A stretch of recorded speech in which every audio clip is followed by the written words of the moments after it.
प्रणाम। मैं सुनीता यादव आज अपने यूट्यूब चैनल पे आप सब लोग का स्वागत करती हूँ।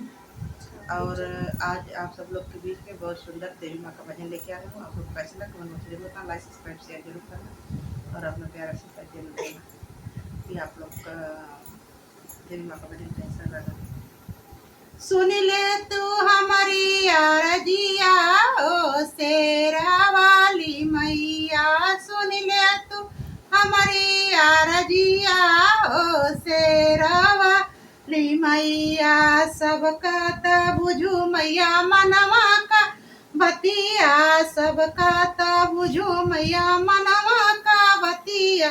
लैले तू हमारी उखावरिया ओ शेरा वाली मैया, लैले तू हमारी उखावरिया ओ शेरा वाली मैया।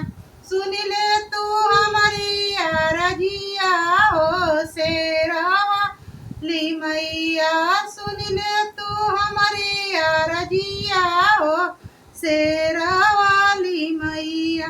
सबका त दिहु मैया धन दौलतिया, सबका त दिहु मैया धन दौलतिया। काट देतु हमारी गरीबिया हो शेरा वाली मैया, काट देतु हमारी गरीबिया हो शेरा वाली मैया।